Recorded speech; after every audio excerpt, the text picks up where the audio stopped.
أعوذ بالله من الشيطان الرجيم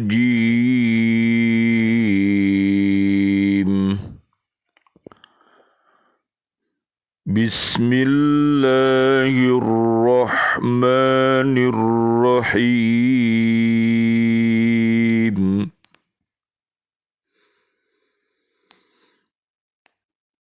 إن الذين يحادون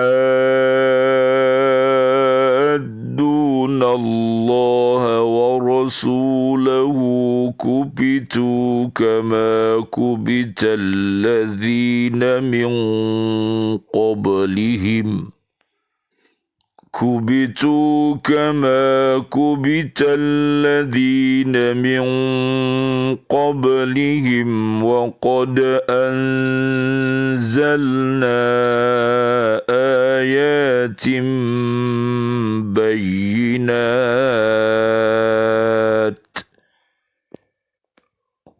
وللكافرين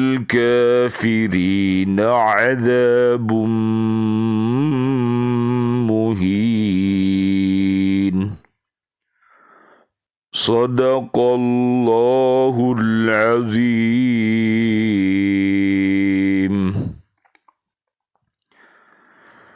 Sesungguhnya orang-orang yang menentang Allah dan Rasul-Nya pasti mendapat kehinaan sebagaimana kehinaan yang telah didapat oleh orang-orang sebelum mereka.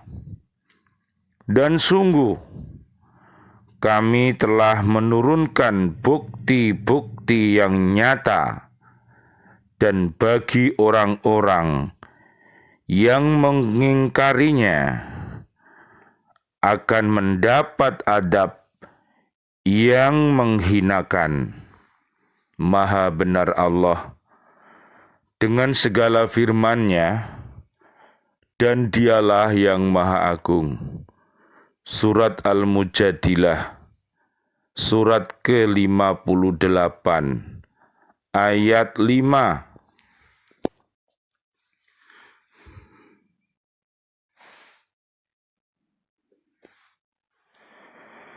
Bismillah, alhamdulillah, assalatu wassalamu ala rasulillah, asyhadu an la ilaha illallah, wa asyhadu anna muhammadar rasulullah. Allahumma salli wa sallim wa barik ala sayyidina Muhammad wa ala alihi wa ashabihi ajma'in, walhamdulillahi rabbil alamin. Bi'aunillah, biidnillah, biridhoillah, kami hadir kembali dari bumi kota baru Ndrio Rejo Gresik untuk menyapa seluruh saudara dan saudari kita, seluruh kaum muslimin, kaum muslimat, mudah-mudahan sehat walafiat, dan juga keluarga kami yang ada di Bojonegoro, yang ada di Jawa Tengah, yang ada di Sidoarjo, dan sahabat-sahabat kami yang ada di Surabaya,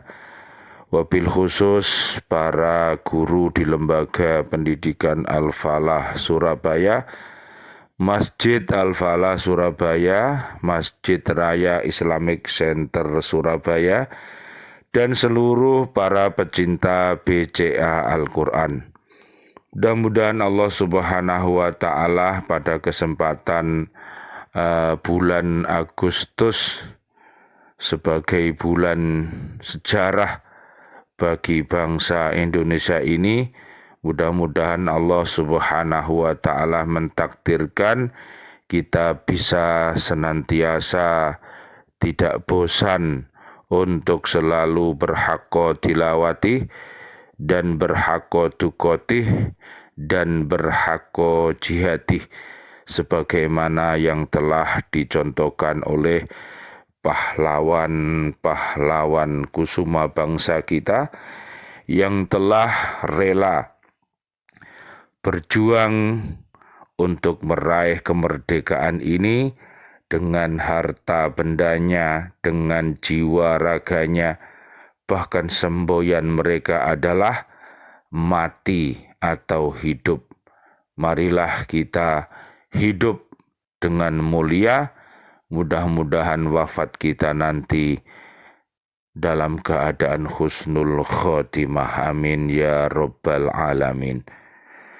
Bagi seorang pahlawan, sikap pantang menyerah adalah salah satu kunci utama untuk mendapatkan kemerdekaan. Jika pahlawan bangsa tidak memiliki sikap tersebut, sudah pasti bangsa Indonesia ini masih dalam keadaan dijajah. Mari kita belajar karakter mulia para pahlawan kita. Para pahlawan kita. Lihat di surat Al-Baqarah ayat 1 sampai ayat 5. Mereka para pahlawan kita memiliki hati yang sehat, hati yang waras, penuh dengan kasih dan sayang. Oleh karena itu Allah Subhanahu wa Ta'ala memberikan penghargaan yang tertinggi kepada para syuhada yang punya kasih dan sayang. Hidup mereka harum, hidup mereka wangi, dan diukir dalam tinta emas sejarah para pahlawan kita yang beriman adalah insan pilihan kinasih Gusti. Oleh karena itu marilah kita ikuti jejak langkah mereka. Perjalanan yang suci, perjalanan yang mulia yang telah diuswahkan oleh pahlawan kita. Mari kita ikuti. Kedua orang tua kita adalah pahlawan kita. Ustadz dan ustadzah kita adalah pahlawan kita, dan seluruh warga bumi ini yang beriman takwa, mereka adalah pahlawan kita. Marilah kita ikuti jejaknya. Bisa dilihat di surat 58 ayat 11, 21 dan 22. Kemudian marilah kita lihat betapa jahatnya, betapa hinanya tak berperi kemanusiaan para penjajah yang hadir di bumi kita. Mereka tidak punya kasih dan sayang, dan mereka tidak punya adab. Diistilahkan dia adalah biadab. Oleh karena itu, penjajahan di atas dunia harus dihapuskan karena tidak sesuai dengan peri kemanusiaan dan peri keadilan. Lihat karakter mereka di Al-Baqarah ayat 6 sampai 7. Para penjajah itu hatinya mati. Oleh karena itu, fisiknya dia masih hidup, tapi karena hatinya sudah mati, maka dia bergentayangan di muka bumi ini untuk membunuh semua warga bumi kita yang kita cintai ini. Inilah sebuah perjalanan panjang yang harus kita ingat-ingat. Marilah kita mengedepankan kehidupan. Janganlah kita suka membunuh. Itulah karakter buruk yang dimiliki oleh para penjajah yang jahat, yang ada di muka bumi ini. Kemudian mereka berhati sakit, sehingga semakin lama hatinya sakit, sehingga dia menyakiti warga bumi Indonesia ini, bahkan lama-lama dipekerjakan dengan tidak manusiawi. Akhirnya warga bumi kita ini banyak yang mati, banyak yang disiksa, perempuan-perempuan dinodai dan lain sebagainya. Inilah potret umat yang hatinya mati. Oleh karena itu, marilah kita ingat sejarah, sehingga mari kita ikuti sejarah yang baik dan mari kita tinggalkan sejarah yang buruk. Allahumma arinal haqqo haqqo warzuqna ittiba'ah wa arinal batila batila warzuqna ijtinabah. Amin ya rabbal alamin. Jadi marilah kita senantiasa untuk bersyukur kepada Allah Subhanahu wa Ta'ala atas nikmat yang telah diberikan Allah kepada kita, termasuk kemerdekaan Republik Indonesia. Ini adalah nikmat yang diberikan Allah kepada kita. Kalau kita syukuri, maka nikmat itu akan ditambahkan. Tapi kalau kita kufur, maka Allah pasti akan menegur kita untuk kita kembali kepada Allah Subhanahu wa Ta'ala. Lihat di surat 17 ayatnya 8 dan surat 17 ayat 45, juga di surat 19 ayat 45. Adalah satu hal yang dituntut dalam proses taubat, sekalipun tidak pernah dinyatakan oleh ulama, akan tetapi hal ini sebagai sesuatu yang tersirat, sekalipun tidak pernah dinyatakan secara literal. Aspek lain adalah ketika seseorang menjauhkan diri dari perbuatan dosa, menyesalinya, dan bertekad untuk tidak mengulangi perbuatan tersebut. Inilah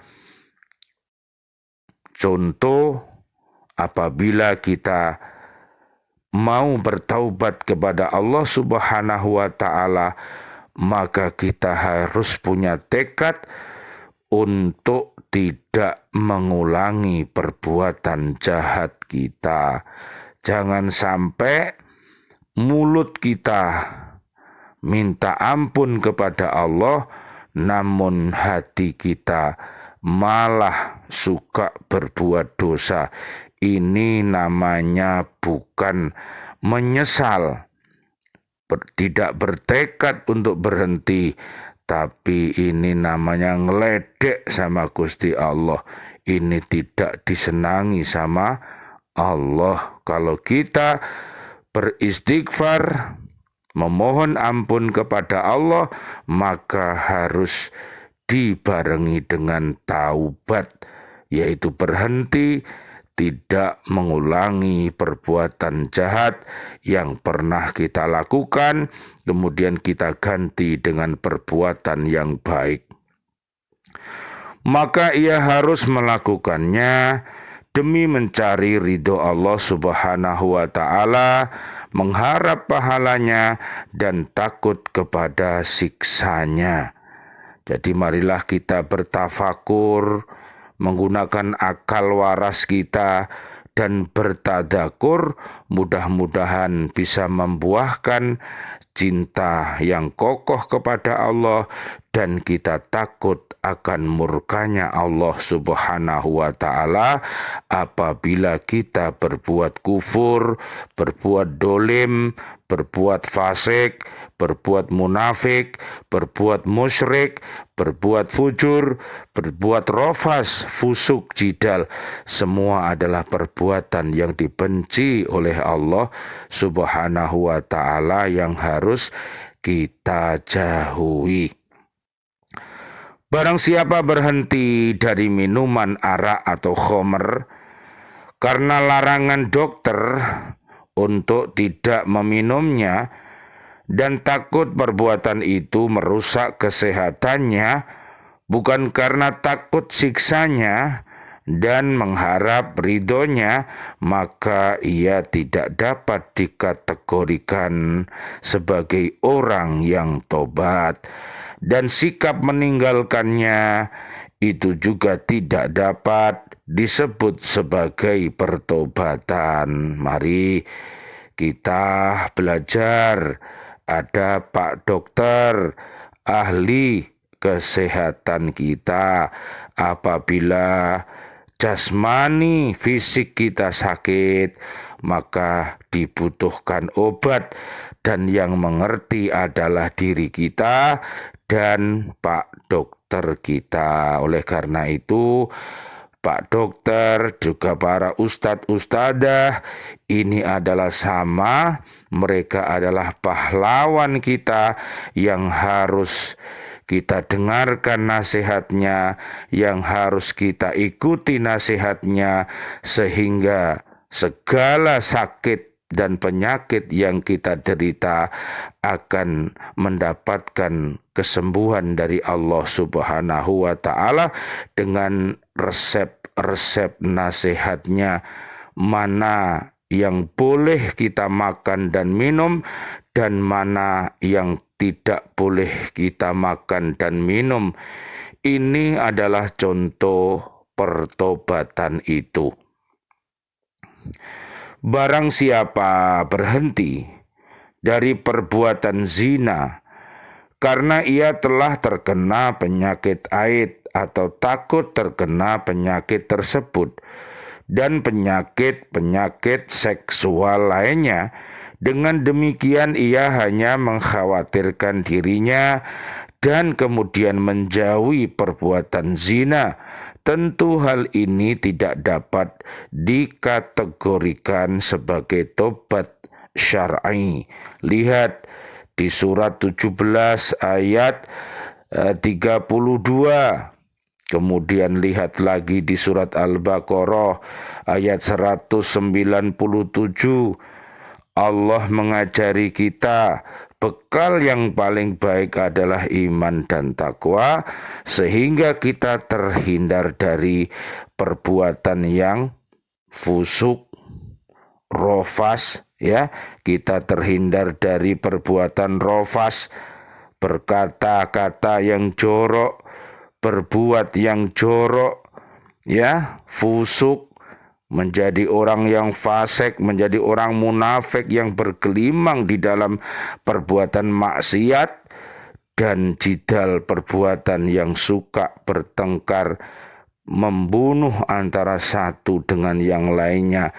Ini adalah perbuatan iblis, perbuatan setan dari jiman, jin, dan manusia yang tidak beriman. Bisa dilihat Al-Mujadilah ayat 14 sampai 20. Mari kita hindari. Barang siapa berhenti sebagai penjual obat-obatan terlarang hanya karena takut tertangkap polisi dan dijatuhi hukuman mati, maka ia tidak dapat disebut sebagai orang yang bertobat, dan sikap meninggalkannya itu bukanlah suatu pertobatan. Barang siapa hartanya bangkrut akibat perjudian, lalu ia meninggalkan kebiasaan berjudinya tersebut hanya karena kebangkrutannya dan kekayaan yang hilang. Dengan demikian hal itu bukanlah suatu pertobatan dan ia tidak dapat disebut sebagai orang yang bertobat. Barang siapa berbuat durhaka kepada orang tuanya dan karenanya ia terancam untuk tidak menerima harta warisan, lalu ia pun menyesali perbuatan durhaka tersebut. Akan tetapi hal itu tidak dianggap sebagai pertobatan karena ia menyesalinya dengan alasan dunia, bukan karena perbuatan maksiat kepada Allah dan ingin meminta ampunannya. Kita pun mengetahui bahwa Al-Quran telah menceritakan kepada kita tentang kisah dua anak Nabi Adam alaihi salam. Ketika anaknya yang jahat membunuh saudaranya yang baik, lalu dia membawa mayatnya dalam waktu yang sangat lama. Namun dia tidak tahu bagaimana cara menguburkannya. Karena peristiwa itu merupakan tragedi pembunuhan pertama dalam sejarah kemanusiaan. Allah Subhanahu wa Ta'ala berfirman, kemudian Allah menyuruh seekor burung gagak menggali-gali di bumi untuk memperlihatkan kepadanya Qabil bagaimana seharusnya dia menguburkan mayat saudaranya. Qabil berkata, "Aduhai, celaka aku, mengapa aku tidak mampu berbuat seperti burung gagak ini, lalu aku dapat menguburkan mayat saudaraku ini. Karena itu jadilah dia seorang di antara orang-orang yang menyesal." Surat Al-Maidah ayat 31. Saudaranya yang jahat tersebut menyesali perbuatannya bukan karena dia telah bermaksiat kepada Tuhannya dan bukan pula karena dia telah membunuh saudaranya yang baik. Akan tetapi dia menyesalinya hanya karena dia telah membawa mayat saudaranya itu dalam waktu yang lama. Dia merasa lelah karena tidak mengetahui cara untuk menguburkan mayat saudaranya tersebut. Dengan demikian penyesalan ini tidak memberikan manfaat apapun untuk dirinya. Namun jika musibah dan bencana dunia menggerakkan pancaran keimanan dalam hati seseorang dan membuat dirinya berintrospeksi diri, mengingat kehidupan akhirat, dan kemudian bertobat dari segala kesalahannya, maka dia termasuk orang-orang yang akan diterima taubatnya insya Allah. Rabbana dolamna anfusana wa illam taghfir lana wa tarhamna lanakunanna minal khasirin. Ya Allah yang Maha Rahman, ya Allah yang Maha Rahim, berikanlah kejayaan selamat dunia akhirat kepada saudara dan saudari kami seluruh kaum muslimin, kaum muslimat yang masih hidup. Berikanlah kepada kami panjang umur bil barokah wa bitta'atilah sihah wal afiyah. Wafatkan kelak kami dalam keadaan husnul khotimah. Amin ya rabbal alamin. Dan doa-doa kami untuk seluruh saudara dan saudari kami, seluruh kaum mukminin mukminat yang sudah wafat dalam keadaan beriman. Ayah kami, guru-guru kami, para sahabat-sahabat kami di lembaga pendidikan Al-Falah yang sudah wafat, anak-anak kami, juga bapak ibu wali murid, dan seluruh para pecinta Al-Quran di bumi yang sudah wafat, para presiden kami, para menteri kami, para pahlawan kami, dan seluruh warga bumi ini yang wafat dalam keadaan beriman. Doa-doa kami, Allahumma anzilir rahmah wal maghfirah wal ni'mah wal jannah. Rabbana atina fid dunya hasanah wa fil akhirati hasanah wa qina adzabannar. Amin ya rabbal alamin wal afu minkum. Wassalamualaikum warahmatullahi wabarakatuh. Waalaikumsalam warahmatullahi wabarakatuh.